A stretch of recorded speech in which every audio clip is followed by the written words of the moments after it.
안녕하세요, 여러분. 반재경입니다.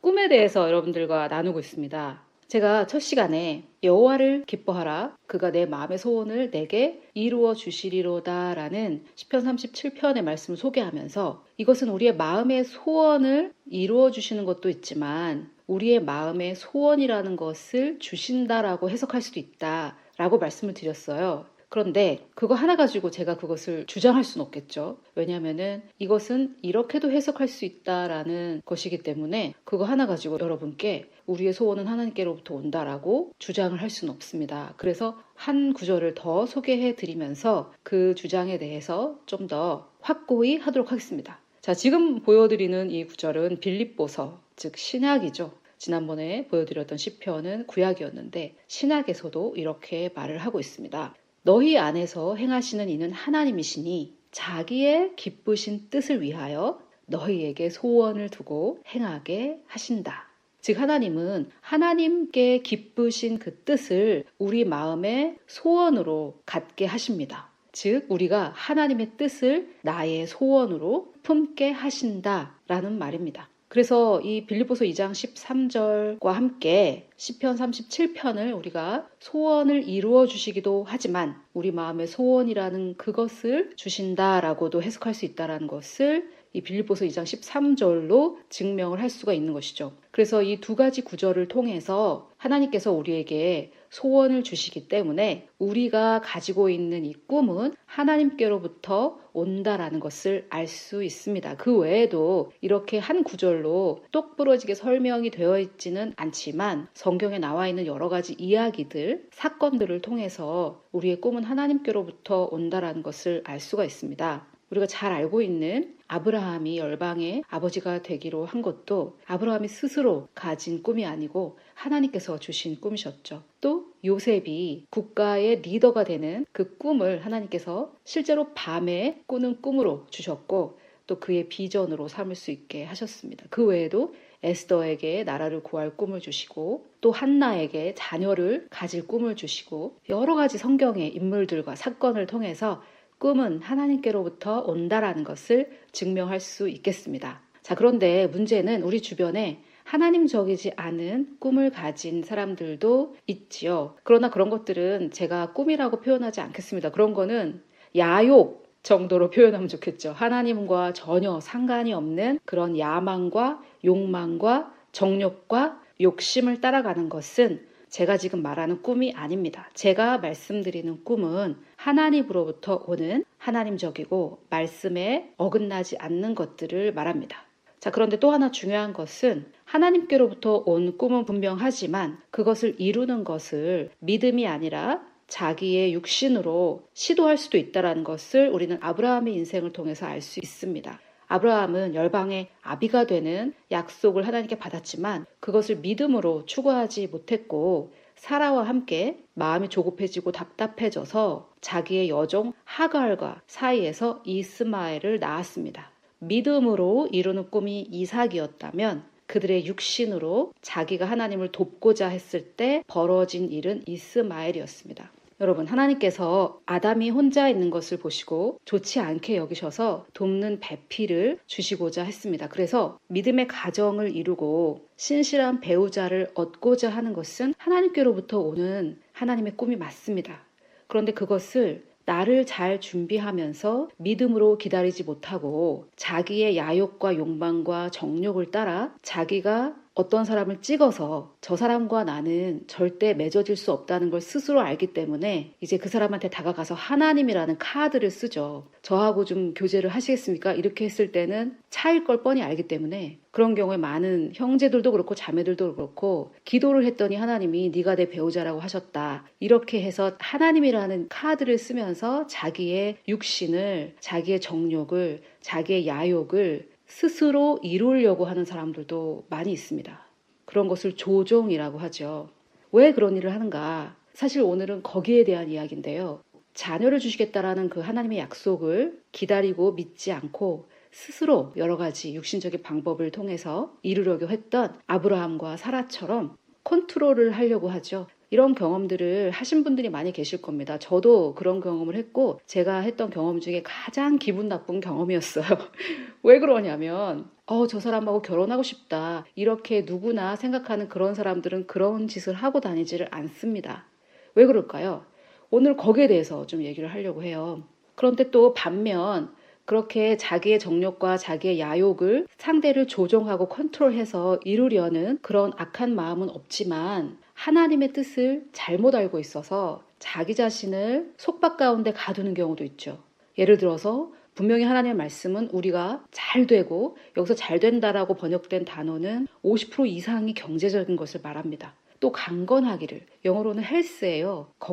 건강하기를 강구한다 이렇게 나와 있는데 하나님은 말씀을 통해 우리가 건강하고 재정적으로도 잘 되고 모든 면에서 범사에 잘 되는 것을 원하신다고 말씀에 분명히 기록되어 있는데 하나님은 내가 가난한 게 하나님의 뜻이다, 내가 병드는 게 하나님의 뜻이다라고 잘못 알고 있을 때 또 우리의 꿈을 추구하지 못할 수가 있습니다. 하나님의 뜻을 잘못 알고 있어서요. 그래서 두 가지죠. 하나님의 뜻을 잘 알고 있지만 하나님을 신뢰하지 못하고 믿음을 하나님께 두지 못했기 때문에 자기가 돌아다니면서 육신과 정욕과 야욕으로 사람들을 조종하고 컨트롤하는 경우가 있는가 하면 하나님의 뜻을 잘 몰라서 하나님의 뜻이 아닌 우리를 도둑질하고 죽이고 멸망시키려는 사탄의 뜻이 하나님의 뜻인 줄 알고 우리의 것들을 빼앗기는 그런 경우도 있을 수가 있겠습니다. 그래서 전자의 경우는 제가 왜 그런지 설명을 드릴 거고 후자의 경우 하나님의 뜻을 잘 몰라서 그런 경우는 아마 지금 듣고 계신 분들은 그 부분에 있어서 많이 생각이 바뀌셨을 거라고 생각해요. 그러나 또 말씀을 좀 보여드리고 싶은 것은 사랑하는 자여 하나님 우리를 사랑하시기 때문에 나는 너의 영혼이 혼입니다. 너의 혼이 잘 되는 만큼 말하자면은 한계점으로 작용한다라는 것이죠. 우리의 혼, 우리의 생각과 마음을 새롭게 해야 우리가 하나님의 뜻인 재정의 형통함을 포함한 범사에 잘 되고 강건, 건강한 이것이 우리의 삶에 풀어져 나온다. 이렇게 증거하고 있고요. 또 가난한 것은 하나님의 뜻이 아니다라는 것을 말씀드리고 싶어요. 고린도후서 9장 8절에 보면 하나님이 능히 모든 은혜를 너희에게 넘치게 하시나니 이는 너희로 첫째 모든 일에 둘째 항상 셋째, 모든 것이 넉넉하여 가난한데 어떻게 모든 일에 항상 모든 것이 넉넉하여 모든 착한 일을 넘치게 할 수 있겠습니까? 사실 이 구절을 좀 구분해서 보면은 이거 좀 엄청난 말씀인데요. 하나님은 우리를 넘치게 채워주셔서 우리가 첫째로 모든 일에, 둘째로 항상, 셋째로 모든 것이 넉넉해서 넷째로 모든 착한 일을 다섯째 넘치게 하기를 원하십니다. 가난한 것은 하나님의 뜻이 아닙니다. 자, 또 하나님의 뜻을 디모데전서 2장 4절이라든지 베드로후서 3장 9절을 통해서도 보여드렸지만 오늘은 요한복음 10장 10절을 보여드리고 싶어요. 여기에 분명히 도둑질하고 죽이고 멸망시키는 것, 즉 나에게서 뭔가를 뺏어가고 건강, 재정, 인간관계를 뺏어가고 또 죽이고 나의 목숨을, 나의 생명을 언젠가는 죽이는 암이라든지 등등 또 나를 멸망, 디스트로이, 파괴하는 것 나의 성공을 파괴하고 나의 인간관계를 파괴하고 이런 것들은 도둑이 하는 것입니다. 그런데 우리는 도둑이 하는 짓을 하나님께서 하셨다라고 얼마나 많이 말해왔습니까? 하나님의 뜻을 잘못 알고 있었기 때문이죠. 그런데 여기 분명히 예수님께서 내가 온 것은 양으로 우리죠. 생명을 얻게 하신다고 합니다. 생명과 반대되는 것은 예수님께서 주시는 게 아니겠죠. 또 이 생명을 찔끔찔끔 얻는 것이 아니라 풍성하게 얻는 것이 예수님의 뜻입니다. 자, 그래서 하나님께서 주신 꿈을 자기의 육신으로, 자기의 야욕으로, 정욕으로 남을 조종해서 이루려 해서는 안 되겠지만 동시에 나를 향한 하나님의 뜻은 형통과 승리라는 것. 이것이 바로 구원의 히브리어의 뜻이었죠. 형통과 승리. 나를 향한 하나님의 뜻은 형통과 승리라는 것을 알아야 나에게 하나님께서 꿈을 주실 때 이것이 하나님께로부터 온 건지 도둑이 나에게 속임수를 주었을 때 이것이 사탄이 나를 속이려 하는 건지 구분할 수가 있겠죠. 말씀을 알아야 구분하는데요. 제가 지금 소개한 이 서너 가지 말씀만 알아도 충분히 분별할 수 있고 구분할 수 있는 것이 하나님의 뜻과 사탄의 속임수입니다. 자, 그래서 내 꿈은 하나님께로부터 오는데 우리가 하나님에 대한 오해를 가지고 있을 때 그 꿈을 접을 수가 있겠죠. 예를 들어서 병이 들었는데 건강해지는 게 꿈인데 하나님은 내가 이 병을 통해 뭔가를 배우기를 원하신다라고 생각한다면 그 꿈이 하나님께로부터 왔다라는 것을 받아들이지 못하겠죠. 또 나는 빚이 있고 가난해서 부요해지고 싶은데 빚을 청산하고 가난을 청산해서 하나님 나라의 재정으로 서포트하는 그러한 사람으로 살고 싶은데 하나님이 내가 가난해서 나를 겸손케 해서 나를 뭔가 가르치기를 원하신다고 생각한다면 그 꿈을 추구하지 못하겠죠. 그래서 우리는 하나님의 뜻을 정확하게 알아야 됩니다.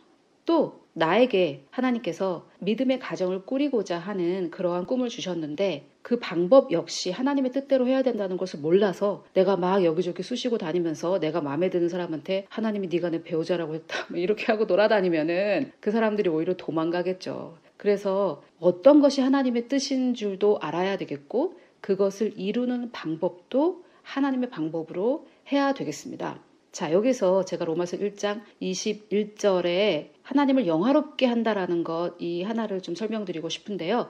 자, 여기에서 우리의 꿈을 이루는 것에는 우리의 생각과 우리의 마음의 건강이 굉장히 중요합니다. 그래서 여기에 보면 하나님을 영화롭게 하지 않고 감사하지 않은 결과 생각과 마음이 허망하여지고 어두워졌기 때문에 꿈이 이루어지지 않는 결과를 낳게 된다라는 것을 제가 다음에 설명드릴 것인데 그러면은 하나님을 영화롭게 하고 감사를 한다면은 우리의 생각이 허망해지지 않고 우리의 생각이 하나님적으로 변하고 또 우리의 마음이 지혜롭고 밝아지기 때문에 하나님께서 주시는 꿈이 이루어지는 그 길에 들어서게 되는 것입니다. 그러면 그렇게 하고자 할 때 첫 번째로 하나님을 영화롭게 하고 하나님께 감사하는 건데 감사는 우리가 어느 정도 좀 알고 있지만 영화롭게 한다라는 것은 자주 듣는 말이지만 구체적인 뜻을 우리가 알지 못하고 있죠. 그래서 이 영화롭게 한다라는 것이 무엇인지 제가 이것도 다음 시간에 원어를 따져가면서 더 자세하게 설명은 드리겠지만 오늘 그냥 간단하게 정의를 드리겠습니다. 이 영화롭게 한다라는 것을 원어로 살펴보면 하나님이나 또는 하나님의 말씀에 가장 높은 가치를 두는 것입니다.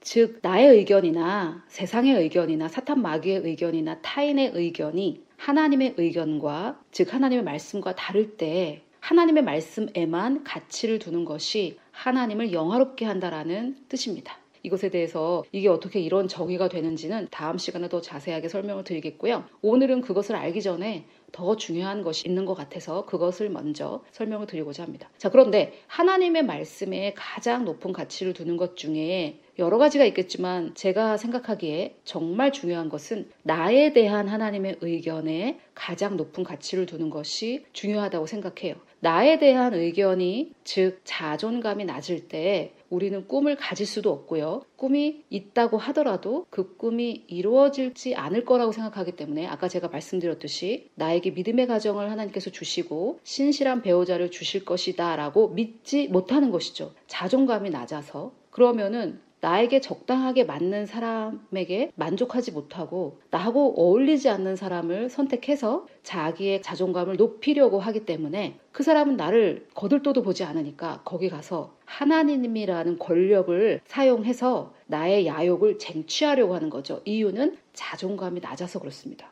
왜 자존감이 낮은가? 하나님이 말씀하시는 내가 아니라 세상이 말해온 나, 타인들이 말해온 나, 또는 나 자신이 나에게 말해온 나에 대한 의견을 하나님이 나에게 가지신 의견보다 높였기 때문입니다. 즉 하나님을 영화롭게 하지 않았기 때문입니다.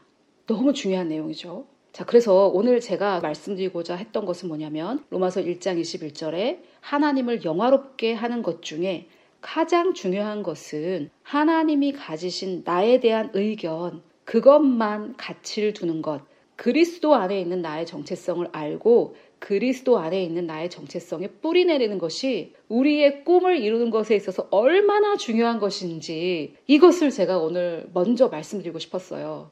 나는 나 자신을 지금 어떻게 보고 있는가? 이것이 해결되지 않으면은 아무리 꿈을 이루어진다 해도 내 마음속에 자존감이 낮을 때 그래 다른 사람들의 꿈은 다 이루어질지 몰라도 내 꿈은 이루어지지 않아. 이렇게 생각하고 있을 수 있기 때문에 그 문제 먼저 해결을 하고 계속해서 전개를 하기 위해 제가 순서를 좀 바꿨습니다. 자, 요한복음 4장 24절에 보면 하나님은 영이시니 예배하는 자가 예배는 하나님께 나아가는 것을 말해요. 예배하는 자가 영과 진리로 예배할지니라 이렇게 개역 개정에는 바뀌었는데 개역 한글에서는 신령과 진정으로 예배를 하라고 하니까 간절하게 진심으로 예배를 하는 그런 거라고 생각을 했었죠.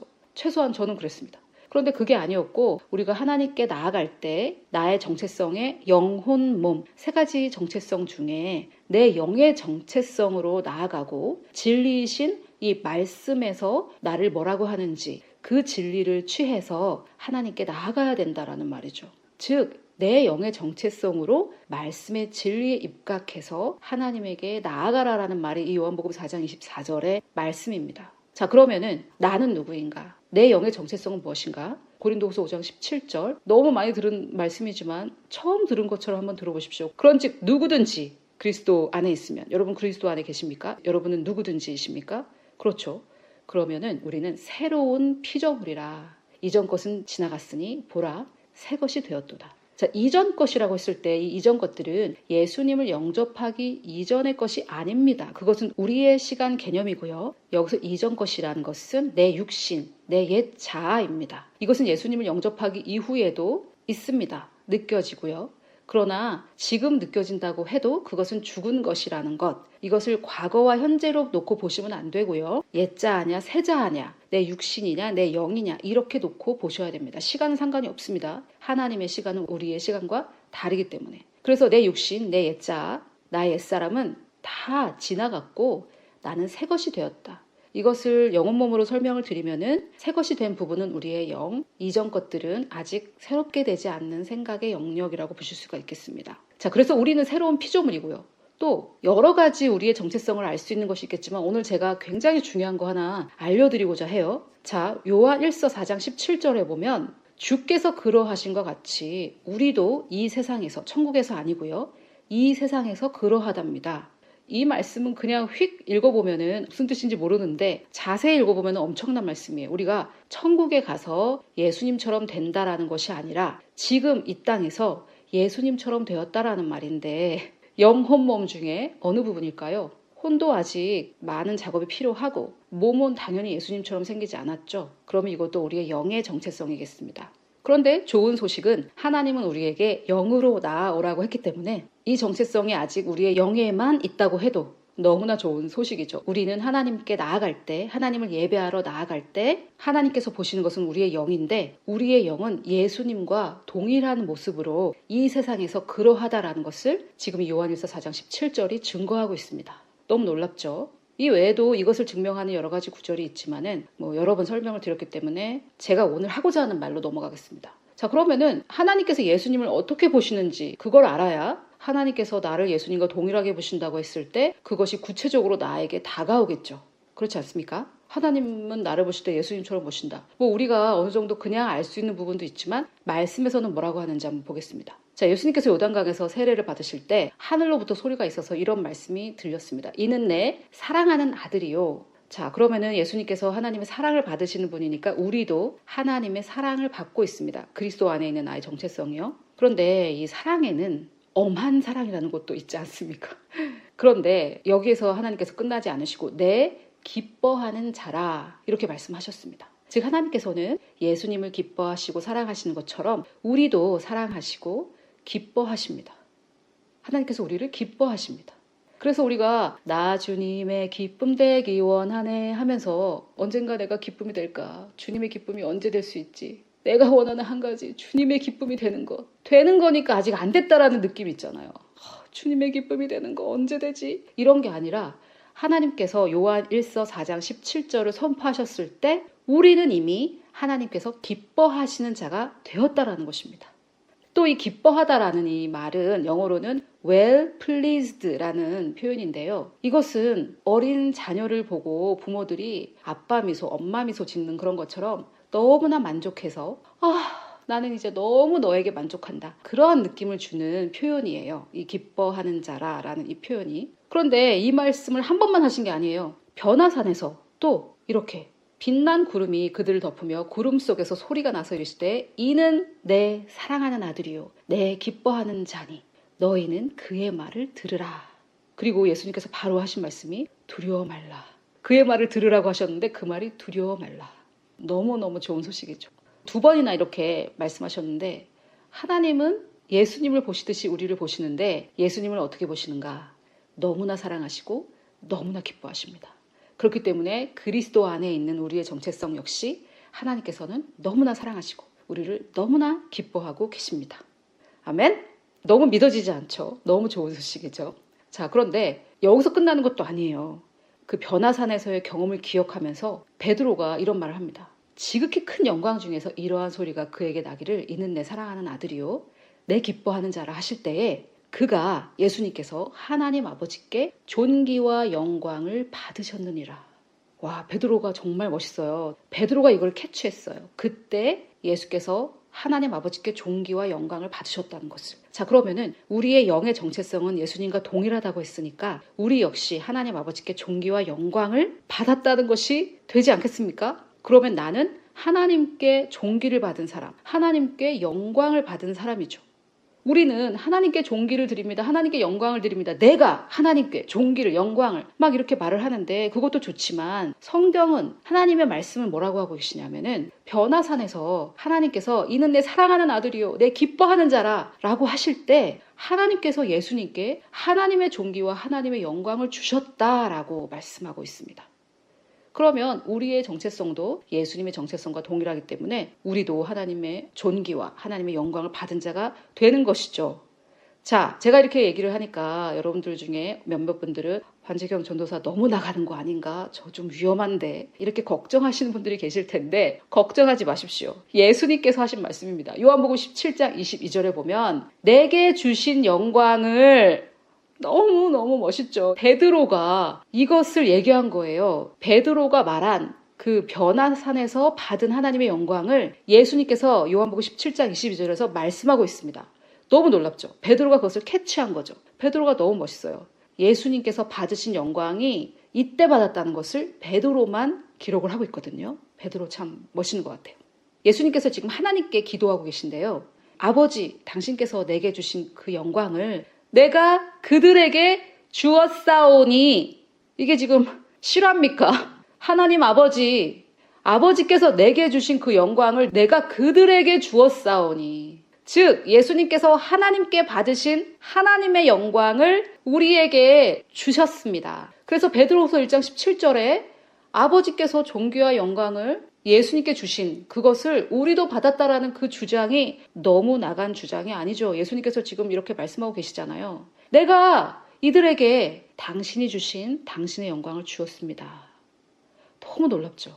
그리스도 안에 있는 나의 정체성에 대해서 하나님을 영화롭게 하는 것이 무엇이냐. 하나님께서 이렇다라고 말씀하실 때 내가 아멘이라고 하는 거죠. 아니, 내가 하나님께 영광 돌리는 것도 지금 모자라서 하나님께서 그분의 영광을 나에게 주셨다고? 아유, 그런 게 어딨어. 반재경 전도사 너무 나가네. 그런 게 아니라 성경에서 이렇게 말하면 예수님께서 아버지께서 저에게 주신 그 영광을 내가 이들에게 주었습니다. 라고 하면은 아멘. 하나님의 말씀이 가장 높은 가치가 있습니다. 하나님이 나에게 뭐라고 하시는지 그것만 저에게 중요합니다. 라고 말하는 사람들이 하나님을 영화롭게 하는 사람들입니다. 그러나 하나님을 알면서 그분을 경험했으면서도 말씀이 이렇게 얘기할 때 사람들이 나한테 뭐라고 할까 그것이 두려워서 나는 하나님께 영광받은 자가 아닙니다. 나는 하나님께 존귀함을 받은 자가 아닙니다. 라고 말하는 것이 겸손한 건 줄 알아서 하나님의 말씀을 거절했을 때 그것이 하나님을 영화롭게 하지 않는 것이며 하나님께 감사하지 않는 것입니다. 그래서 그 생각이 허망해지고 미련한 마음이 어두워져서 결과적으로 그 마음의 소원이 이루어지지 않는 것입니다. 이 상관관계가 보이십니까? 그러면 우리가 하나님을 영화롭게 하고 하나님의 말씀을 영화롭게 할 때, 즉 하나님과 하나님이 하시는 말씀을 가장 높은 가치에 올려둘 때 우리는 어떻게 되는가? 당연히 하나님께 감사하게 되겠죠. 아버지, 예수님을 사랑하시는 만큼 나를 사랑해 주시니 감사합니다. 이렇게 되지 않겠습니까? 예수님을 기뻐하시는 만큼 나를 기뻐하시니 감사합니다. 나는 하나님을 기쁘시게 하는 자입니다. 또 갑자기 또 제 귀에 들리는 듯해요. 당신이 하나님을 기쁘시게 한다고? 도대체 무슨 일을 했다고 당신이? 자, 히브리서에 보니까 믿음이 없이는 하나님을 기쁘시게 하지 못한다고 합니다. 하나님을 기쁘시게 하는 것은 오직 믿음이라는 거예요. 하나님, 저는 하나님의 말씀을 믿습니다. 예수님께서 당신의 영광을 받아서 그것을 저에게 주었다고 말씀하시니까 저는 저의 어떠함과 상관없이 이 말씀을 믿겠습니다. 우리가 이렇게 할 때 하나님은 기뻐하십니다. 우리가 그분의 말씀을 믿을 때 그때만이 유일하게 우리가 하나님을 기쁘시게 할 수 있는 유일한 기회입니다. 또 하나님께 나아가는 자는 반드시 그가 계신 것과 또 자기를 찾는 자들에게 상 주시는 이심을 믿어야 할지니라. 자, 그러면 아버지, 저는 당신의 뜻을 구하고 당신의 얼굴을 구합니다. 다른 사람들의 의견이 아니라 사탄 마귀의 의견이 아니라 하물며 내 의견도 아니라 저는 당신의 뜻만 구하고 당신의 얼굴을 찾습니다. 그렇기 때문에 하나님은 저에게 상 주실 것을 믿습니다. 하나님, 저는 당신에게 상을 받을 자입니다. 이렇게 하고 나아갈 때 하나님을 우리는 기쁘시게 할 수 있다는 것입니다. 또 아버지, 저는 아버지께 영광과 존귀를 받았습니다. 예수님을 존귀하게 여기시는 만큼 저를 존귀하게 여겨주시니 감사합니다. 이렇게 우리가 하나님의 의견을 더 높은 가치에 둘 때, 즉 하나님을 영화롭게 할 때 하나님을 감사하게 됩니다. 뭐 당연한 거죠. 당연한 결과죠. 자, 하나님께서 나를 존귀히 여기신다라고 했을 때 사실 우리는 너무나 오랫동안 주여 이 부족한 자가, 저는 너무 부족하고 벌레만도 못한데 저를 사랑해 주셔서 저 같은 것을 항상 이렇게 자기를 자책하고 자학을 하는 것을 겸손이라고 생각해 왔기 때문에 아버지, 저를 존귀히 여겨주시니까 감사합니다. 이게 말이 떨어지지가 않는 거죠. 그런데 제가 보여드린 베드로후서 1장 17절 말고요, 구약에도 하나님께서 이미 우리를 존귀히 여기셨다라는 게 너무 많이 있습니다. 자, 구약에서도 제가 찾았습니다. 이사야 43장 4절에 내가, 너입니다. 네가 내 눈에 보배롭고, 여기서 또 한번 끊고 한번 해볼까요? 아버지, 저는 아버지의 눈에 너무나 보배로운 자입니다. 저를 보배롭게 봐주시니 너무나 감사합니다. 이렇게 되지 않겠습니까? 아버지, 저는 벌레만도 못한데 벌레만도 못하게 봐주셔서 감사합니다. 이게 안 되잖아요. 말씀은 지금 하나님께서 하나님의 눈에 우리가 보배롭다고 하십니다. 그러면은 그냥 네, 하나님 말씀만이 의미가 있고 저는 하나님 말씀만을 높이겠습니다 라고 하는 것이 여호와를 영화롭게 하는 것입니다. 또 보배롭기만 한 게 아니라 존귀하답니다. 저기 이렇게 나와 있잖아요. 제가 너무 나가는 게 아니잖아요. 하나님 눈에 우리가 존귀하잖아요. 또 내가 너를 사랑하였은즉, 하나님이 나를 사랑하신다고 하잖아요. 이거는 뭐 아무도 부인을 안 하니까. 왜 부인을 안 하냐? 엄한 사랑이 있잖아요. 때리는 사랑이 있잖아요. 그런데 여러분, 뭐 남에게 막 이렇게 자랑하고 그럴 일은 아니지만 우리가 뭘 잘해서 하나님께서 나를 보배롭게 여기시고 존귀하게 여기는 것이 아니니까. 그러나 우리가 성도들하고 교제할 때 하나님은 저를 보배롭게 여기십니다. 하나님은 저를 존귀하게 여기십니다. 이렇게 할 때 맞아요, 자매님, 맞아요, 형제님, 형제님의 정체성을 깨달으셨군요. 저도 기뻐요. 형제님께서, 자매님께서 그리스도 안에 있는 정체성을 깨달으셔서 저도 너무나 기뻐요. 이렇게 얘기해 줄 수 있는 사람이 되어야 되겠죠, 우선 우리가. 그런데 분위기가 어때요? 아유, 지가 뭔데 보배롭대. 자기가 존귀하대. 어머 세상에. 막 이러는 분위기잖아요. 그런데 나는 너무 못났어요. 나는 부족해요. 벌레만도 못해요. 형제님, 자매님 너무 겸손하시네요. 우리가 기도해 드릴게요. 우리도 마음이 아파요. 이런 분위기가 바뀌어야 됩니다. 말씀에 근거해야죠. 말씀에. 내 느낌에 근거해서는 안 되지 않겠습니까? 자, 그래서 베드로만 그렇게 말한 것이 아니라 이사야에서도 우리가 보배롭고 하나님의 눈에 우리는 보배롭고 존귀합니다. 그러면은 예, 주님, 다른 말 필요 없습니다. 내 의견, 마귀 의견, 타인 의견 필요 없습니다. 저는 하나님의 의견만 중요합니다. 하나님의 눈에 저는 보배롭고 하나님의 눈에 저는 존귀합니다. 아버지, 이렇게 봐주시니 감사합니다. 오직 예수 그리스도의 희생과 예수 그리스도의 사역으로 인해 저의 정체성이 이렇게 바뀌었음을 감사드립니다. 이것이 하나님을 영화롭게 하고, 이렇게 할 때 우리의 생각과 마음이 회복되고 치유됩니다. 우리의 꿈은 하나님께로부터 온 것입니다. 하나님께로부터 온 이 꿈은 하나님의 방법으로만 이루어집니다. 하나님의 꿈을 받았을 때 그때 우리가 해야 될 것은 여호와를 영화롭게 하는 것인데, 그 중에 제일 중요한 것은 나 자신에 대한 하나님의 의견을 높이는 것입니다. 나의 새로운 정체성, 새로운 피조물로서의 나의 정체성, 그리스도 안에 있는 나는 누구인가? 하나님은 나를 사랑하시고 기뻐하시고 보배롭고 존귀하게 여기시며 나는 하나님의 영광을 받은 자이다.